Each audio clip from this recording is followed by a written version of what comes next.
Hello नमस्कार दोस्तों, कैसे हो सभी। आई होप आप सभी बच्चों की तैयारी अच्छे से हो चुकी होगी। बहुत दिनों से आप लोगों की मेहनत कंटिन्यू चल रही है और पेपर कहीं ना कहीं पोस्टपोन भी हुआ 2 बार और आप इस पड़ाव पे पहुंच चुके हैं कि अब आखिरकार आपका पेपर होने वाला है 2 से 3 दिन के अंदर। अब ये 2 से 3 दिन बड़े महत्वपूर्ण है। आपको डर भी लग रहा होगा, पैनिक भी हो रहे होंगे, बहुत सारे बच्चे नेगेटिव थॉट भी आ रहे होंगे कि कैसा होगा। कोई टेंशन लेने की जरूरत नहीं है, आपने अपनी मेहनत की है, उस पर ट्रस्ट करिए, रिलाई करिए। और इस वीडियो के अंदर वो सब चीजें मैं बताने वाला हूं जो आपको इंप्रोवाइज कराएगा आपके एग्जामिनेशन के अंदर। तो 3 इंपॉर्टेंट हैक्स मैं लेके आया हूं जो डेफिनेटली आपको काम करेंगी। ठीक है, चलिए शुरू करते हैं। तो वीडियो अच्छा लगे तो जरूर लाइक एंड शेयर जरूर करिएगा। अब देखो बच्चों, एक मूवी जरूर देखी होगी आप लोगों ने, शाहरुख खान की चक दे इंडिया। उसमें उसने बोला था ये 70 मिनट तुमसे कोई छीन नहीं सकता। वैसे ही ये जो 2 घंटे हैं वो तुमसे कोई छीन नहीं सकता। इस एटीट्यूड को अपने अंदर लेके आ जाओ। ये 3 दिन देखना, आपकी जो एफिशिएंसी भाई 70% थी ना, वो इतनी बूस्ट हो जाएगी, 100% तक उस एफिशिएंसी को ला सकते हो। क्योंकि जितने नेगेटिव थॉट 2 से 3 दिन के अंदर आते हैं तो वो शायद आपने जब प्रिपरेशन शुरू की होगी ना तब भी नहीं आए होंगे, है ना। तो ये शायद चीज आप एक्सेप्ट भी करोगे, आप कमेंट सेक्शन में जरूर बताना। तो ये 2 से 3 दिन ही इंपॉर्टेंट है। पहले तो वो एटीट्यूड डेवलप करो कि साला हम करके दिखाएंगे, और ये 2 घंटे तो कोई माई का लाल हमसे छीन नहीं सकता। इस एटीट्यूड के साथ आप एग्जाम देने जाइएगा। ठीक, अब मैं बता देता हूं 3 इंपॉर्टेंट हैक्स, अच्छे से सुनिएगा और इसको अपने 203 दिन की पढ़ाई में जरूर इन्वॉल्व करिएगा। पहली चीज, एनालाइज करो। एनालाइज क्या करना है? नए क्वेश्चंस नहीं, नए क्वेश्चन जो मैं करवाऊंगा सुपर 555 के अंदर, वो तो आप अपने पीडीएफ के अंदर चेक कर लीजिएगा। जो आपने क्वेश्चन परफॉर्म किए, हमारे साथ किए, टेस्ट दिए होंगे, बुक से किए होंगे, लेक्चर के अंदर कुछ एमसीक्यूज देखे होंगे, उन सभी क्वेश्चंस को आप क्या करोगे? एनालाइज करोगे। एनालाइज कैसे करना है? एनालाइज उसके बारे में थिंक करना है, पेन नहीं चलाना, कोई पेन पकड़ के आपको वहां पे सॉल्व नहीं करना है। एनालाइज करना है कि जब ये क्वेश्चन आया था, जब मैंने पहली बार देखा था तो क्या गलती की थी, क्या मेरे से पहली बार बन गया था, क्या मुझे सोचने में टाइम लगा था कि यार ये कंसेप्ट ही मुझसे डील नहीं हो पाया उस समय पे, है ना। ऑप्शंस मैंने वहां पे गलती की होंगी कुछ, वो भी सोचिएगा। कहीं ना कहीं कई बार क्वेश्चन में बहुत ज्यादा टाइम लग गया जो अननेसेसरली आप दे रहे थे, तो वहां पे आपको स्मार्ट वे में चलना है और आगे बढ़ना होता है एग्जामिनेशन के अंदर। और कहीं ना कहीं कई बार कैलकुलेशन में भी बहुत सारे एरर आ जाते हैं। इन सब को चिंतन और मनन करने की जरूरत है। आराम से बैठिएगा, लगभग 100 क्वेश्चन के सेट शुरू करिएगा।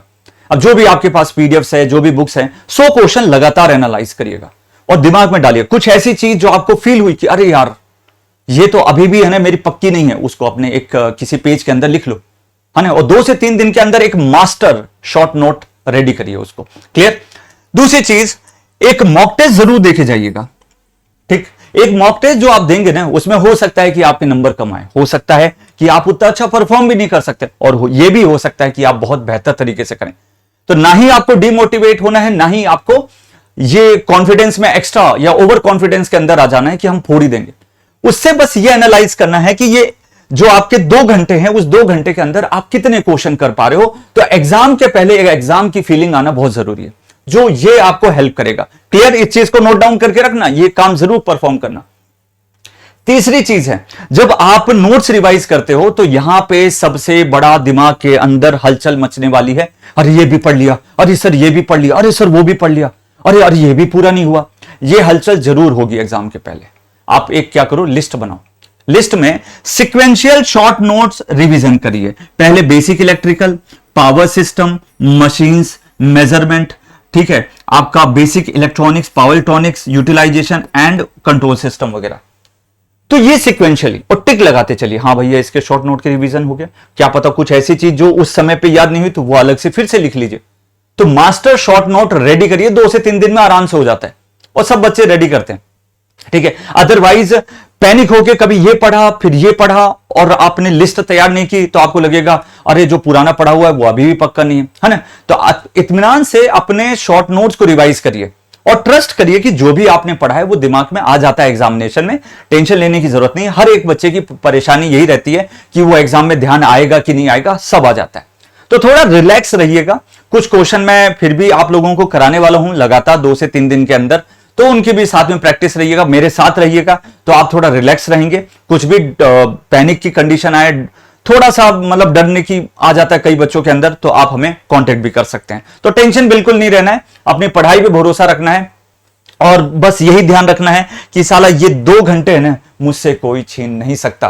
पक्का? तो कमेंट सेक्शन में यदि आप जेके एसएसबी एग्जामिनेशन के लिए बिल्कुल रेडी हैं और बिल्कुल बेहतरीन तरीके से इस एग्जाम को फोड़ने के लिए रेडी हैं और इसमें सिलेक्शन लेने के लिए बिल्कुल बेकरार हैं, तो आप डेफिनेटली इसमें कमेंट सेक्शन में जरूर लिखिएगा कि भैया सर ये तो 2 घंटे हमसे कोई छीन नहीं सकता। ठीक है, तो ऑल द वेरी बेस्ट, अच्छे से पढ़िए, अब रिलैक्स रहिएगा, जो चीज मैंने बताई उसको फॉलो करिए, इंप्रोवाइज जरूर होगा। थैंक यू सो मच, मिलते हैं नेक्स्ट वीडियो में।